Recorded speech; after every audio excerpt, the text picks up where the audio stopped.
Hello everyone, welcome to my YouTube channel. Today's topic will be geometric method of calculating elasticity of demand. Geometric method को point method के नाम से भी जाना जाता है because जो geometric method होता है इसमें जो elasticity measurable है that is measured at any particular point of demand curve. As I told you here, according to this method, elasticity of demand is measured at any point on demand curve by using the following formula. क्योंकि इसको point पर measure करते हैं, that's why इसको point method के नाम से भी जाना जाता है. इसके लिए आपको ये फॉर्मूला लगाना पड़ेगा, line segment below the point upon line segment above the point. मतलब जिस पॉइंट पर आप इसको मेजर करना चाहते हैं उसके बिलो कितना लाइन सेगमेंट है और उसके अबव कितना लाइन सेगमेंट है, उन दोनों की लेंथ को अगर आप रेशो में रखेंगे तो आपको ईपी की वैल्यू मिल जाएगी. तो सबसे पहले हम देखते हैं कि अगर डिमांड कर्व एक लीनियर कर्व है तो इलास्टिसिटी कैसे मेजर करेंगे यूजिंग दिस मेथड.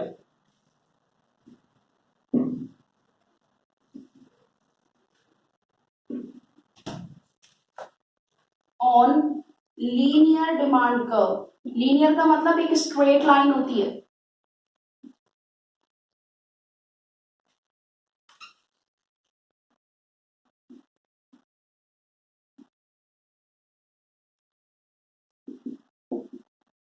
देखिए हमें एक स्ट्रेट डिमांड कर्व बनाना है जो एक्स एक्सिस और वाई एक्सिस दोनों को टच करे.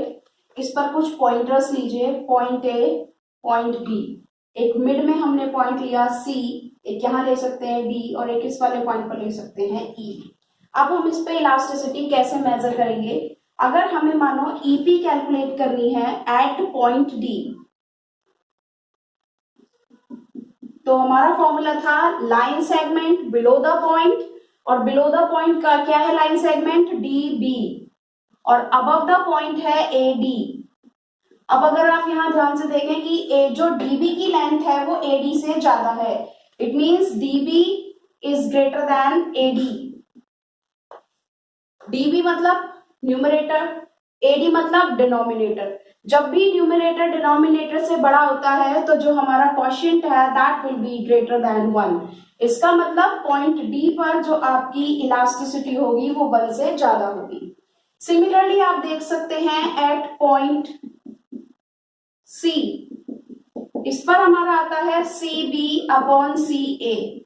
क्योंकि सी बी और सी ए दोनों की लेंथ इक्वल है, यानी कि न्यूमरेटर डिनोमिनेटर एक दूसरे के इक्वल है, तो यहां पर ईपी आएगा equal to 1. Similarly at point E अगर हमें कैलकुलेट करनी है इलास्टिसिटी तो it will be E B upon E ए.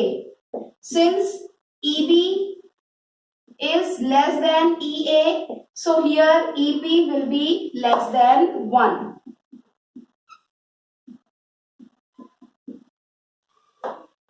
अगर पॉइंट A पर कैलकुलेट करते हैं हम EP एट पॉइंट A, तो इसमें लोअर लाइन सेगमेंट तो है हमारे पास लेकिन अपर लाइन सेगमेंट 0 है.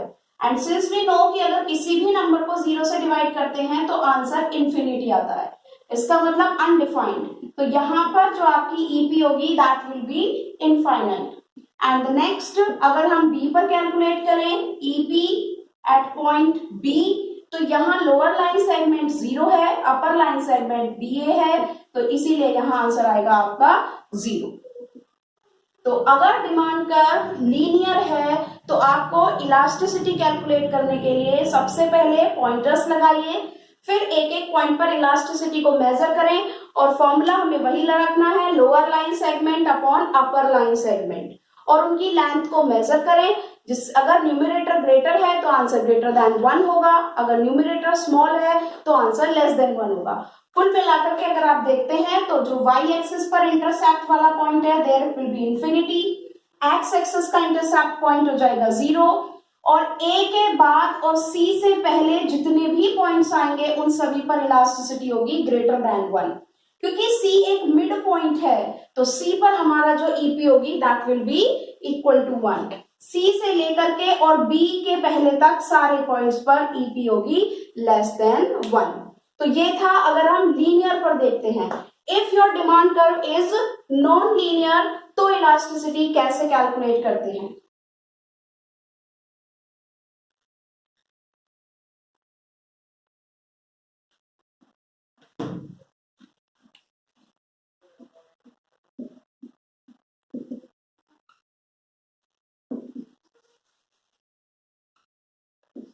नॉन लीनियर डिमांड कर्व पे सबसे पहले एक डिमांड कर्व बनाइए।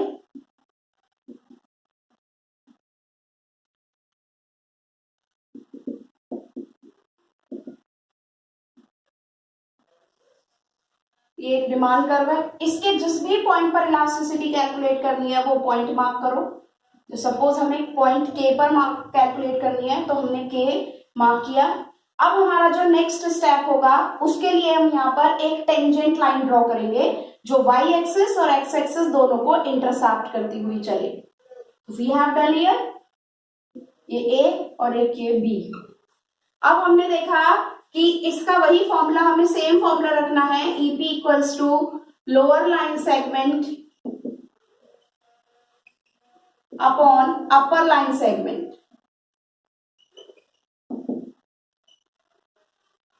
अब देखो लोअर लाइन सेगमेंट है के बी, अपर लाइन सेगमेंट है के ए।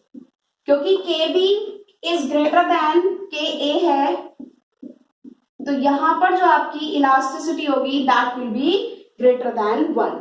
तो इस तरीके से अगर डिमांड कर्व एक नॉन लीनियर कर्व है तो इलास्टिसिटी कैसे कैलकुलेट करेंगे?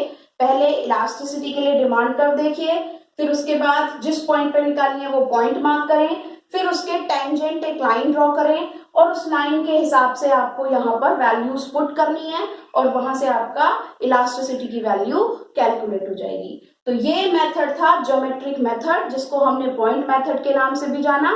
I hope you would have understood. If you like, please subscribe and like my channel. Thank you.